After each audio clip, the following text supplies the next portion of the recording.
The AFC Championship game is so big we required 2 separate recording sessions with our beat writers and columnists to get it all covered. So on today's SportsBeat KC, the KC Star's daily sports podcast, hosted by me, Blair Kirchhoff, you'll hear from beat writers Herbie, Teope, and Jesse Newell. They'll break down the game from both sides and offer paths to victory. Then you'll hear from columnists Vahe, Gregorian, and Sam McDowell. Same spirit of conversation with a little more of a broader view. It's a long listen, at least by our standards anyway. So let's get started. You guys, final countdown. This is the last conversation we'll have before Chiefs-Bengals in the AFC Championship Game on Sunday. So let's get some conclusions here. Herbie, you do keys to the game. Jesse, you do a predicted score. I don't know if either has been published at by the time we're talking. I'm going to assume they have because we're going to talk about both of those. Herbie, let's start with just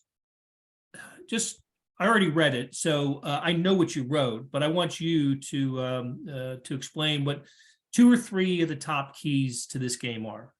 Yeah, first and foremost, obviously Mahomes' right ankle.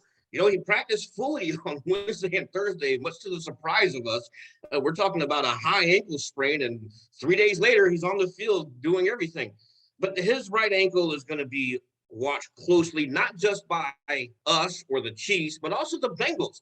You got to remember, Mahomes arguably he is at his best. He's the most creative when he's scrambling out of the pocket. You think about that no-look pass to Jerick McKinnon in December against the Broncos, and you think about the spinning pass against the Tampa Bay Buccaneers. All of that came on scrambles to the right side of the line of scrimmage. But if he's limited in any way, the tackles have to step up. Orlando Brown, as well as Andrew Wiley, got to protect him because you've got Trey Hendrickson on that other side there that I'm sure if he senses that Mahomes can't scramble, it's like a shark in the water. There's going to be blood in the water, and he's going to get after him. The other thing that I think is huge is the Chiefs have to be aware of that two-headed monster that the Bengals like to roll out with Joe Mixon and Sam J. Perrine. Let me stop you because I remember him at Oklahoma very well. Yeah, me too, Blair, when he set the all-time rushing record against Kansas. So I know his name. It's Samaje Perine. So there we go. Do not forget the name, Herbie. Setting an all-time college football record for rushing in a game I covered, Oklahoma versus Kansas. 406, I believe it was. You're going to cut all that out? I'll mark the time. But you know what, though? Because he's owned the Chiefs in the last 2 games, he's faced them. A touchdown in the AFC Championship game, 155 total yards of scrimmage in the game they played in December. So he's a guy they got to watch, not just Mixon, but also him. Yeah. Jesse, wasn't it 406? Was that the number they settled on? It was over 400, and he left the game with 12 minutes to go in the fourth quarter. So Oklahoma took mercy on Kansas, and the craziest part about that it was already crazy. There was a lightning delay. I remember we were killing time in the press box because there was a lightning delay in the game. But I think the craziest part about all this was Clint Bowen had the inside track to be Kansas's next coach. He was the interim coach at the time. He was their defensive coordinator. Guess what? You cannot hire the defensive coordinator if they allow the number 1 rushing game in college football history against your team when you're serving as the interim coach. So that pretty much sunk his chances. Yeah. Hey, Herbie, the other thing I think about with Mahomes' mobility may be, curtailed, and I just think we have to assume that it's going to be, is it just seems like a lot of the Chiefs' red zone success comes from Mahomes' mobility in the red zone, and extending plays, elongating the plays, and then just like his touchdown pass against the Jaguars to Marquez Valdez-Scantling, he little room in the pocket, he moves up, he jumps, and throws the 6-yard touchdown pass. A lot of Mahomes' success in the red zone doesn't come from just standing in the pocket and finding somebody. It's from being his creative self in there, and I can't help but think that that's another place to really focus on his potentially limited mobility. Yeah, and you think about some of those sidearm passes that he comes up with, the shovel passes underneath. Those shovel passes are set up. He takes a snap out of shotgun and rolls to his right and then pitches it underneath. So I don't know how they're going to be able to do all that if he's limited in that fashion, as you mentioned. I'll tell you, Jesse, I was fascinated by the story you wrote this week about the changing odds on this game and how they've fluctuated. I've never seen anything quite like that. And it all has to do with Mahomes and the injury and the information that Herbie and you and others are, providing. I was stunned when I read that a bookmaker said the health of Mahomes is worth up to 9 points that's crazy to me. Well, and that's the extreme example. Yeah. Jay Cornegay from Westgate, Super Sport, or actually the Superbook out in Westgate. They have the biggest one out there, but then they're like everybody else. They're expanding. They have now different sports books in 7 states with all the online stuff going on. But yeah, he said that if Mahomes are fully healthy, he'd have the Chiefs as a 4 to 4.5 point favorite at home against the Bengals. If Mahomes did not play at all, he'd have the Bengals as a 5-point favorite. So he says the extreme examples when you get from a top quarterback to a backup are between 7 and 10 points. And it just speaks to what we always talk about, which is the NFL quarterback or college ball quarterback or whatever quarterback is the most important position in all of sports. And that's why you've seen this line fluctuate. I think part of this too, Blair, is recency bias, to be completely honest with you, because the Bengals were gangbusters last week against the Bills. And we don't really remember because of that the week before, they were pretty mediocre against the Ravens and pretty lucky, honestly, to be able to advance past that game, even though it was at home. So Bengals looked great last week. Chiefs looked so-so, obviously, along with the Mahomes injury. The Bengals covered their spread easily. The Chiefs did not. So I think recency bias snuck into that line where it started out as Chiefs by 3. It moved all the way to Bengals by 2.5. Now it's back to Chiefs by 1. I think some saner heads are prevailing here, and whoever got it at Bengals by 2.5, if you took the Chiefs side, you probably got yourself a pretty good deal. I'll tell you, I can't help but think though that Ravens game was a third meeting, and in third meetings, the teams know each other so well. Quite a rock fight. I think. Look, if the Chargers had beaten the Jaguars, that the Chargers Chiefs playoff game would have been a fourth quarter game, maybe a last possession game, like the regular season games were between these two teams.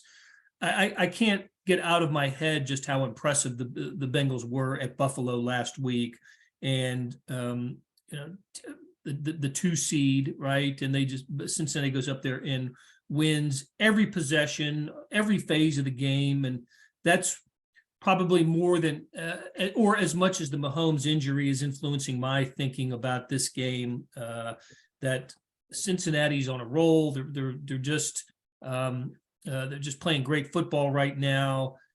The 3-0 thing. They just seem to have a whammy on the Chiefs. So what's it going to take? I mean, why? With the Bengals winning the previous 3 games, I don't know if we can say they've completely outplayed the Chiefs, but they've won the games. Chiefs have had the lead in the fourth quarter of all 3 of the losses. So what is it? What is it about the Bengals that has bothered the Chiefs so much? I did another stat that since the regular season loss in 2021, that 34-31 game, the Chiefs are 17-2. Against everyone else, and they're 0-3 against the Bengals. So, Herbie, what is it about this Bengals team that just bothers the Chiefs? I think they match up well, number one, and I think the other thing too is this is a confident, brash Bengals team. You're talking about a lot of players who are still in their rookie deal. Their leader is under a rookie deal, and Joe Burrow as well as Jamar Chase, and I don't know how I can say this, but they just don't give an F. That's the way they take it. And then look at how they went into Buffalo. That was impressive. They were a bully in that game. They punched the Bills in the mouth. And I just thought that was a very impressive win for them. And that's how they approach it. I think also in the playoffs, they feel kind of slighted by the National Football League. They were upset about this projected coin toss. I like how Joe Burrow subtweeted the NFL. I guess you guys better get your refunds, because the NFL, was promoting this AFC Championship game in Atlanta that just never happened. And they're slighted, they're kind of motivated. Are they in the Chiefs' head? I don't think that's plays too much into it, because these are professional athletes we're talking about here. That kind of stuff should not bother them. But Bengals, for one reason or another, like you said, they've had the Chiefs number. Jesse, You picked them. You picked the Chiefs to win and to cover, assuming they come off as a favorite here. So what are, in your mind, what are some of the things that the Chiefs have to do differently in this game? Who has to step up? Who hasn't stepped up? Mahomes hasn't had bad games against the Bengals, but Burrow's had better games against the Chiefs. So what has to happen? Yeah, first off, the 3 wins in a row, you talked about that, Blair. You go back to win probability graphs of each of those games. The Chiefs were at 75% or better in all of the fourth quarters of those games. Wow. So this is not some completely dominating performance where we're just looking and going, oh my gosh, the Bengals just overwhelmed the Chiefs.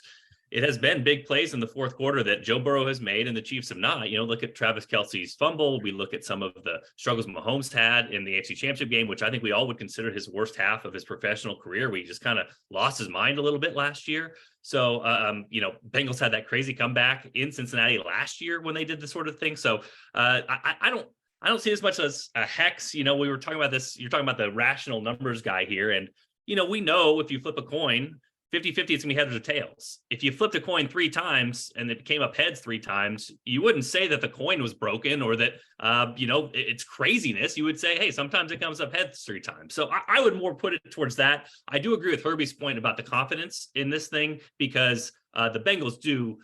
I think a lot of other teams might get a little caught up in the Chiefs. You're facing the Chiefs, you play at Arrowhead, and this Burrowhead thing is the perfect example of that. Those guys do not care. They're saying, hey, we're going to call your stadium after our quarterback because we think we are the baddest boys in town, that sort of thing. So they do have that confidence coming in. I think that does help them. But a couple things going into this game. We talked so much about the pass games for both these teams for good reason. I think the run games are going to make a huge difference. And I'm the guy that says, pass game is the ultimate trump card in the NFL. It beats anything. It's what you want. But if you look at both these teams, what did the Bengals do against the Bills when we talk about them punching them in the mouth?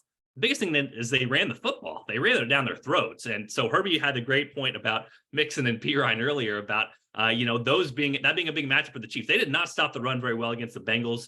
And Joe Burrow loves to get the ball out of his hand quickly, especially with that O-line. So if the Bengals are gaining 6 to 7 yards on first down, keeping it in second and short, getting Joe Burrow where he doesn't have to hold the ball for 3 or 4 seconds with his offensive line, that keeps Cincinnati on schedule. And that is kind of a detriment to the Chiefs, who would love to get after him. And it brings me to a second point, which is Chris Jones. We heard Chris Jones from last June say, this is the game, unprompted. He said, this is the game that is motivating me this offseason.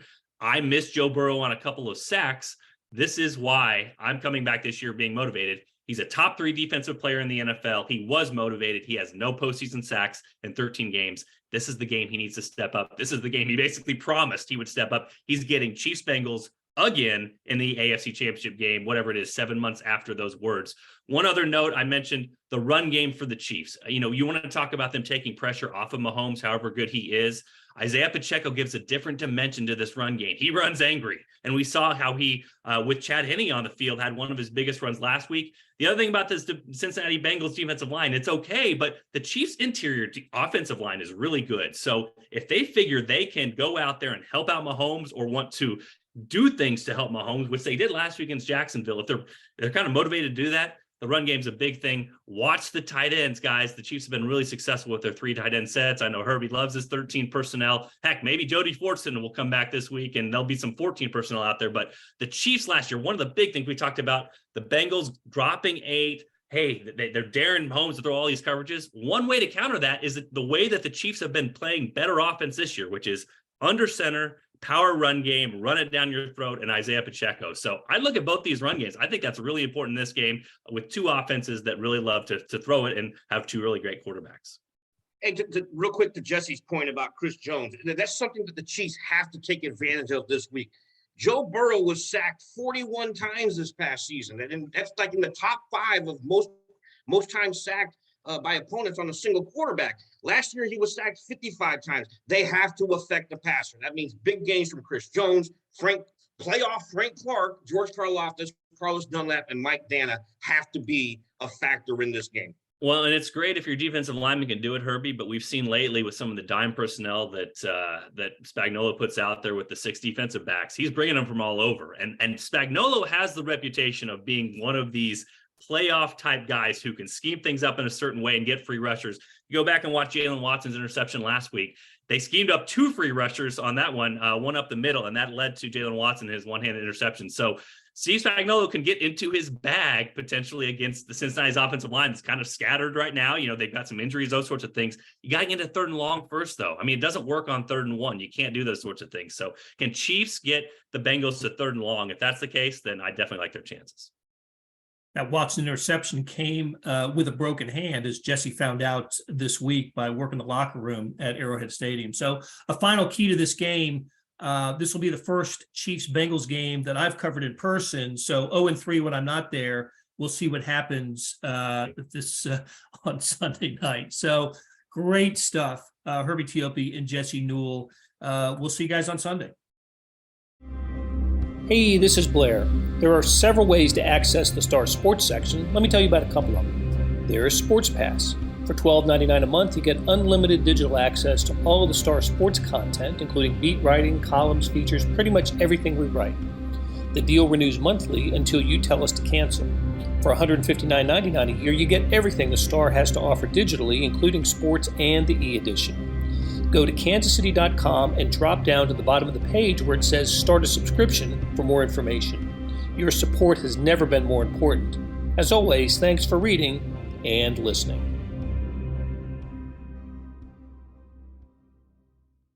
We talk Chiefs, and we talk it with folks in the media who know them best. Today, that's Vahe, Gregorian, and Sam McDowell. We're here at Arrowhead Stadium. Hey, thanks for joining us at a different time. We usually come to you on Thursdays at 10 a.m.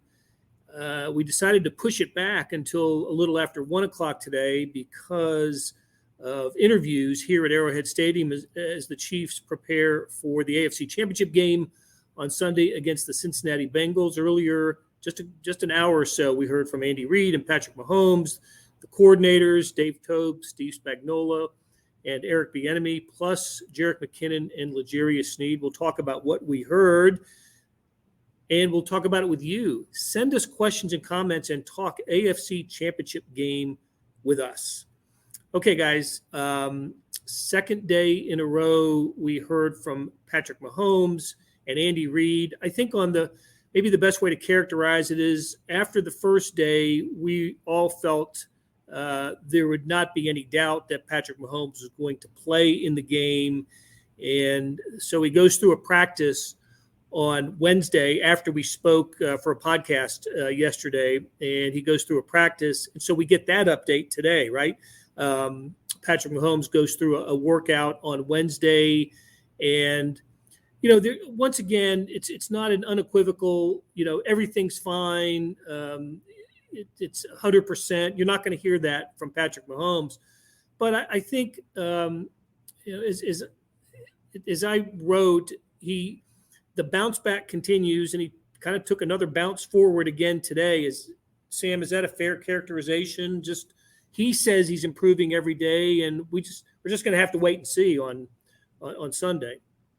Yeah, I mean, I think that last part is the key, Blair, because there's some things that he even acknowledged, and it was actually to one of Vahe's questions, that he can't really test in the practice-like setting. I mean, it's not at full speed. It's not like you're scrambling away from a pass rush very frequently during a practice session. So those are the types of things I think he's going to be most inhibited, and those are the types of things we probably aren't going to know, and he actually probably isn't going to know until he gets in a game setting on Sunday. So everything you said, though, remains accurate. That, I think the most telling thing he said today was he feels better than he expected today. He felt better going through that practice yesterday than he anticipated. And I think a lot of his anticipation is just based on the nature of this injury, which is that this is usually a multi-week injury that he's trying to just play in 8 days. It was interesting, Blair, too, just to follow up, kind of amplify that point with Sam. I mean, Patrick himself said, I guess I'll see on Sunday. I mean, he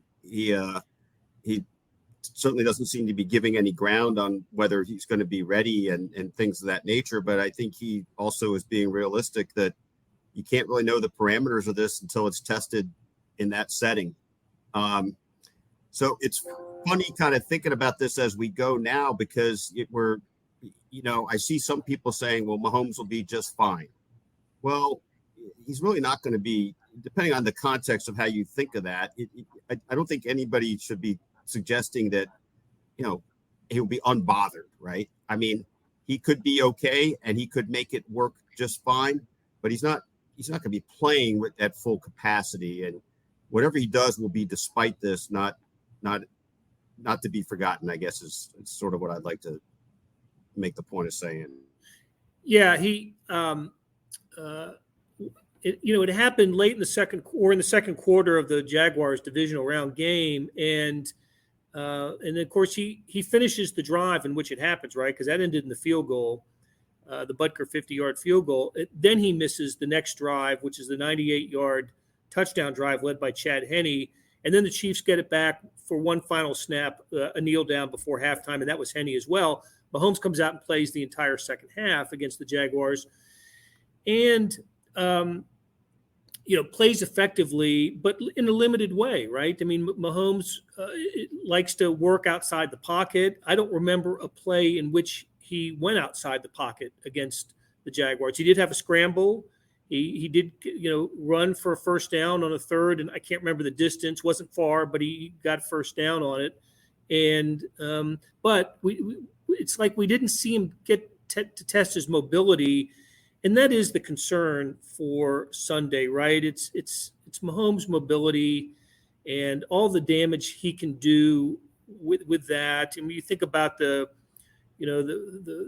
crazy touchdown passes that he's thrown this year, and some of his best red zone operations have been with his because of his mobility. So that's what I think about when I consider what we might end up seeing on Sunday, that if his mobility is limited, that in many ways limits the Chiefs' offense. Am I right? I'd urge any of our audience that hasn't seen it already to be sure and check out Sam's piece from yesterday that really explores in depth what Patrick's up against through the informed eyes of medical trainers and doctors. And, they have not treated Patrick, but they understand the ramifications of this injury. And Blair, everything you just said is how it's going to be up in the air until then. And Sam really lays it out well. I just wanted to plug that. Thanks, Vahe. It is one of his great separators, right? I mean, it's what makes him different than some of the even elite quarterbacks in the game, is that he can turn something or nothing into something. And that's the piece of it. I'm not sure not only about his ability to do it, but whether or not the Chiefs are even going to ask him to do much of it on Sunday. I think it's pretty obvious that Andy Reid is going to have to alter the playbook a little bit, whether that means more quick passes, stuff that prevents a pass rush from affecting his game or not. I don't know, but that's kind of my prediction for what we're going to see Sunday is a lot more of the quick hitting stuff. What's also used that term great separator, Sam, and it made me think of the other thing that is the drama and the variable of Sunday. He's really distinguished himself as a guy who's been able to rebound from injuries, play fairly well from injuries that, either right in the moment or through information we learned later might well have been incapacitating. And that's part of this formula. We don't exactly know how it fits until we see it on display, but no doubt that's part of it. What do you do if you're the Bengals? How do you change things up? What do you bring more pressure? They've affected the Chiefs' offense with pass rush. They've got some guys, they got some dudes. So what are you doing if you're the Bengals? Yeah, they've affected them with pass rush despite not bringing extra numbers. If I'm the Bengals, I don't alter that, but because if the Chiefs are going to be getting rid of the ball quickly, it's kind of irrelevant if you bring 5 or 6 guys. You're just opening up the back end of the defense, which, if you're throwing quick passes, the idea is to get the yardage after the catch, right? So I would not take guys out of my secondary to put them in the backfield if I'm the Bengals. I think, if anything, you could potentially see the safeties work a little bit closer to the line of scrimmage. Perhaps you see some more bump and run stuff. The Bengals have always played Travis Kelce very physically, and I think as much as they're emphasizing today or this week throughout practice, I guarantee you their number one emphasis is you can't let Travis Kelce get a free release off the line of scrimmage on Sunday. Yeah, look, that's largely how he ended up with 14 receptions against the Jaguars last week, a career high, and had a big impact on the game, no matter who was playing quarterback, right? Mahomes or Chad Henne. Can you guys think of any time during the last 5 seasons with Mahomes as a starter that the Chiefs won a game without, with Mahomes not doing Mahomesian things? Just I'm having a little trouble coming up with one. Maybe I'm just missing. Well, we had the game in Buffalo where the Bills forced them to run the ball a lot, so they did. So I think that was one. He did have a couple of scramble plays still in that game. But you're right, Blair. I mean, this is the reason for the number 1 ranked offense in the NFL is because of what that guy does. And a lot of what that guy does is off script and off platform. And I think we're going to see him stick to the script a lot more than we probably ever have because the ankle's going to force him to play that way. And Steve Spagnuolo said something interesting today that I guess it actually probably was not that interesting, but I thought it was the most true statement we heard today, which is he said, we're going to have to play our best game of the year. And that's how I feel that this game is going to turn, is if the Chiefs defense plays well enough to where the offense can get by without having its best guy. I really like that Buffalo example. That was the game they played up there in front of no fans, right? It was the pandemic year. And Mahomes had good moments. I remember he clinched the game on a long 3rd down pass. I want to say it was to Byron Pringle. That was a little bit, kind of surprising. It was Pringle on the receiving end of that. But you're right. That was statistically wasn't outstanding. The Chiefs ran the ball. Clyde Edwards-Helaire had a good game. Chiefs ran the ball well, and that might be just serve as a pretty good example to how the Chiefs can win a game against a tough opponent without Mahomes racking up the big numbers. Well, it's I think really we've forgotten that. Go ahead, Sam. Well, I was just going to say real quick, just to what Blair just said, I think we've forgotten that the Chiefs did run the ball so well against Cincinnati a year ago in this same setting. It was just that they refused to do it more frequently. And so, I think the Bengals might be more prepared for something like that because they might adjust to knowing that Patrick Mahomes can't fully do everything he's going to want to do on Sunday. But if they don't, that was an option last year, and this year they're going to have to take it if it's an option. What's interesting about that is, you're right. The Bengals have to prepare more for that likelihood or at least scenario. But in a certain peculiar way, it may also force the Chiefs to do something that will work better for them. And I just think it's such a great cat and mouse to this whole thing. And obviously each side will be adjusting, but I do think there's a real possibility that this plays to the Chiefs' different sort of strength. And you think about the things that haven't gone right for the Chiefs in the games against the Bengals. You hear all the coaches, and we heard it again today, saying we got to cut down on mistakes, can't make mistakes. Well, there was the one game that had the big turnover, right? It was the last one, the previous game. I think they were losses all by a field goal, of course. I think they happened for different reasons. I thought one of the good points that was made today that we heard had to do with concentration, and I think it was Spagnuolo talking about it when it comes to the defense.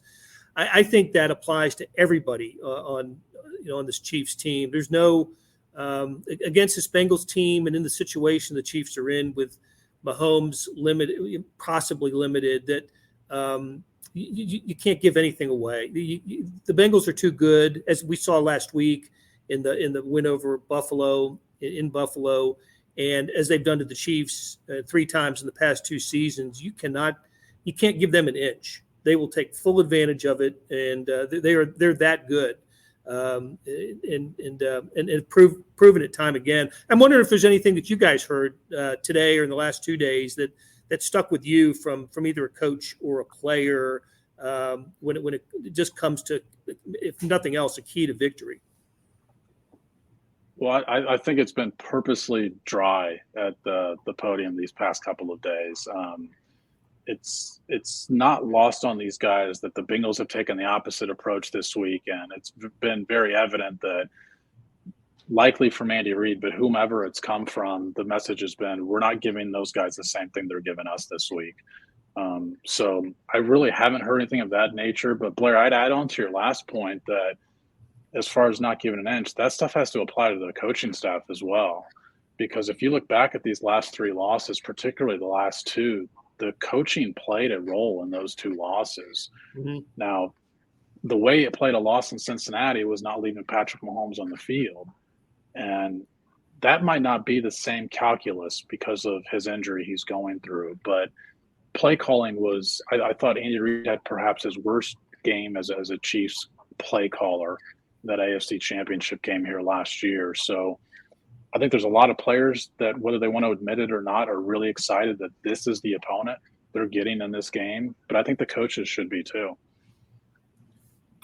Just to add to Sam's point, when we think about mistakes, I mean, turnovers are the things we think about first, but absolutely game management / clock management. And some of that was on, I haven't reviewed it recently enough, but some of that was obviously on Patrick too, but they really blew those scenarios at the end of each of the halves last season. They just blew them. And that was one way or another mismanagement of the scene. And they win that game if they handle either of those right. I mean, I believe that's 100% true. And that's kind of what's interesting about this. Take nothing away from the Bengals. They were really good, and they might just be a better team. But you can point to, in each of those games, specific strategic points as well as key mistakes that really are self-inflicted by the Chiefs. And something that you just don't expect. Look, having all the talent that the Chiefs have, maybe occasionally glosses over a mistake or compensates for a mistake. But I think back to the AFC title game last year and the way the first half ended, and how it just blew like a cigar in the face, right? Just totally blew up on the Chiefs. And then correct me if I'm wrong. I wasn't here. I didn't cover the game. Just watching it from TV. The end of regulation when the Chiefs got inside didn't they get to the 5 and have some play calling errors then and that's when they ended up having to kick the field goal to send it to overtime instead of being presented this after everything in the second half was a disaster for the Chiefs, having this grand opportunity to make up for all of that and play called their way into a not so chip shot field goal to send it into overtime. And then of course Mahomes had the pick in overtime that led to the game winning points by the Bengals. It's really a reflection of the little things mattering. I mean, the cliches mattering. I mean, I would think that it would not even surprise me if a coaching staff stood up in front of the team and tried to emphasize that point and said, hey, look, we didn't get the little things right. And any of these 3 times we played the Bengals, though, the first game, which we kind of forget because they've subsequently lost to this team twice, was them not letting the Bengals score at the end of regulation to try and give Patrick Mahomes the ball one more time. They have sort of jacked up the way that they've played this team in the fourth quarter 3 consecutive times. And Blair, you had that great stat. Was it 31-3 that the Bengals have outscored them in these last 3 fourth quarters? Yeah, well, if you got to add like 14 seconds of the third quarter for one of those, but yeah, and if you throw in overtime, it's 34-3. So that absolutely shouldn't happen to an Andy Reid coached Patrick Mahomes quarterback team. Well, one other thing with that too, to just add to the tone-setting first game, as Sam just reminded us of, there was a 3rd and 27 in that game that got the Chiefs beat. I mean, that the Bengals converted on 3rd and 27. The Chiefs also had I think it was right. Also a coaching error, Vahe. I mean, that fits into this thing too. Yeah, that's right. And I believe it was right before half, Byron Pringle returned a kickoff for a touchdown. Maybe it was a punt. I can't remember for sure, but it was called back for a holding penalty. And I seem to recall the penalty was not at the point of being relevant to the play. I might be remembering that wrong though, but it's funny, that game in the way is the least pertinent of all these. The AFC Championship last year relates, obviously, because of the stakes and the rematch, and the most recent game relates. But I do think in some weird way that the tone for what's happened these last couple of games was a little set in that collapse from a 18-point or 14-point advantage in Cincinnati. Yeah, I'm trying to think.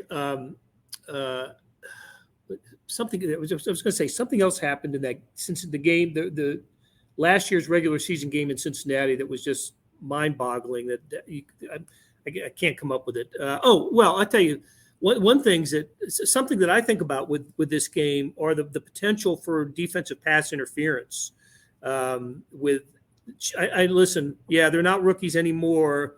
Technically, they are rookies. The Watson, Williams, Cook, guys in the back defensive backfield going up against Jamar Chase and T. Higgins and Boyd and even the possession receiver and plus the tight end Hurst. I mean, Cincinnati. We spent a lot of time talking about how good the Jacksonville receiving core was. Nobody's better than Cincinnati. Nobody. I mean, they're fantastic, and I think that they will take advantage of the youth of the Chiefs secondary. I think that's going to be another important matchup for the Chiefs on Sunday. Yeah, I mean, Jamar Chase has a way of making a 10-year veteran look like a rookie. So yeah. What's interesting about the Bengals is they do it quite differently than the way the Chiefs operate. They don't run a lot of motion, but they will line up Jamar Chase in a lot of different spots. So, we've seen L'Jarius Sneed, the Chiefs' best corner, shadow some guys this year, but it's been in situations where it's not only been that they've had a top guy, but there's a pretty significant fall off between wide receiver 1 and wide receiver 2. The Bengals don't have that because you can argue T. Higgins is maybe a borderline wide receiver 1 himself, and then you've got Tyler Boyd in the slot. So I think you're still going to see L'Jarius Sneed and his versatile role more than the shadow cornerback role, which is going to leave Jamar Chase with some rookies on the outside, particularly Trent McDuffie. And, that's one of the reasons I asked Spagnuolo today about blitzing is because teams don't blitz Joe Burrow. He's getting rid of the ball much quicker. He's actually blitzed less frequently than Patrick Mahomes is this year. And we know how adverse teams are to blitzing Patrick Mahomes.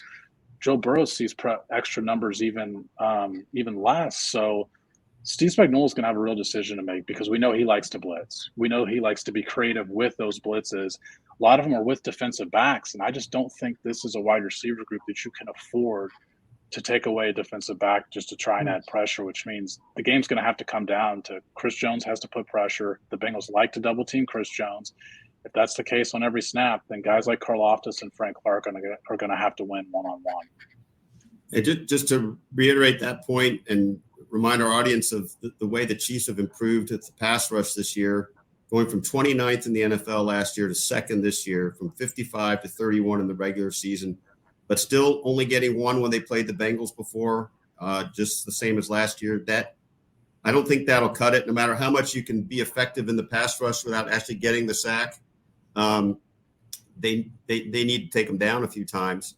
One other quick thing, Blair, you mentioned the prospect of pass interference penalties. I find myself very cognizant of the kind of simmering bad blood between these teams. And as much as the Chiefs are kind of, seeming to hold everything in and hold everything back while the Bengals babble on and on this week with trash talk, I think that's going to be going back and forth a lot on the field. And I really do. I find it easy to picture somebody having a really bad moment for either team and getting a penalty that reflects that stuff. It's to me, it's inevitable it's going to happen. I just wonder if it'll be at a key part of the game.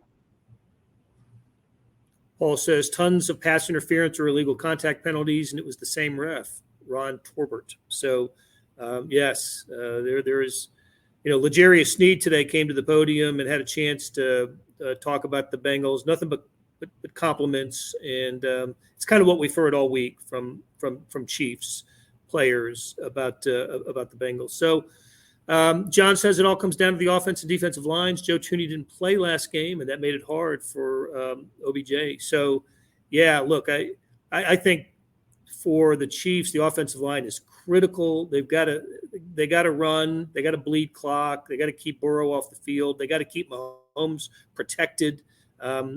Chiefs did a pretty good job of that in the second half of the Jaguars game. I don't remember Mahomes going down, really getting hit, and that was addressed today too. So, hey, you know what, you guys? We're not going to have another chance to get together like this until after the game on Sunday. So it'll be into the evening, right? 6:30 start. We probably won't come to you until about midnight or a little bit.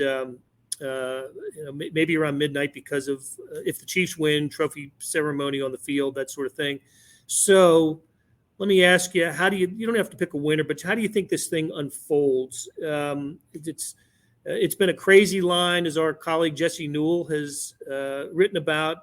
Go read that story. It was a really good job. Jesse talked to odds makers about why the line has shifted as much as it has. And what is it? What's the latest update? Are the Chiefs a slight favorite now, Sam? Do you know? Yeah, the Chiefs have moved back in front, which I think the three of us in the press box had anticipated whenever it was listed that Patrick Mahomes was a full participant.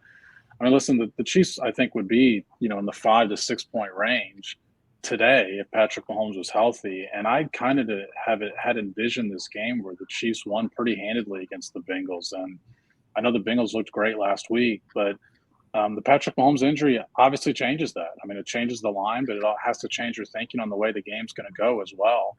I tend to think it's going to be a lower scoring game than we've seen when these two teams have matched up the last 3 times. So still on the fence about the winner. We'll see that in my prediction tomorrow, but I do think it's got the potential to be a little bit of a lower scoring game than what we're used to seeing with these guys. Okay. I predict that Sam will once again use the term coin toss game, and as he should, because I think this is going to be on the line of something that razor thin. I suppose to me, it's hard to envision it not coming down to the last couple minutes.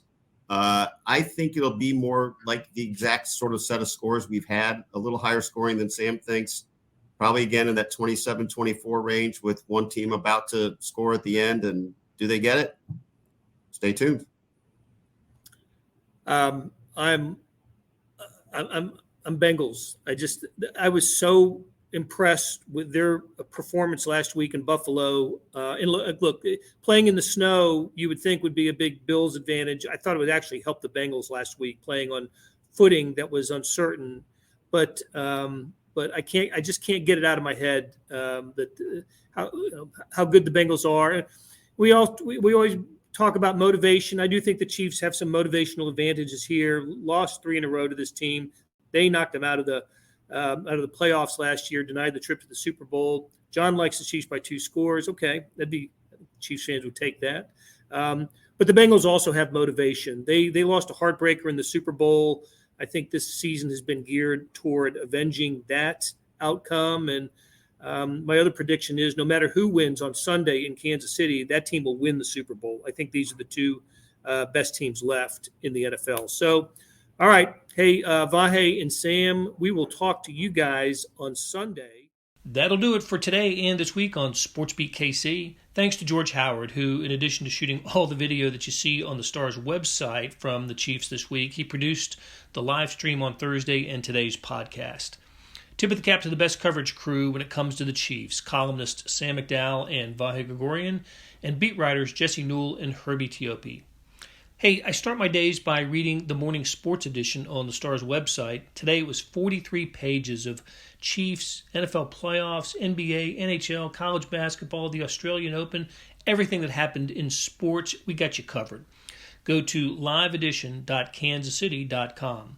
Thanks for listening, and we'll have complete coverage of the AFC Championship Game around midnight on Sunday on SportsBeat Live. Be sure to tune in on all of the Star's channels. Until then, have a good weekend.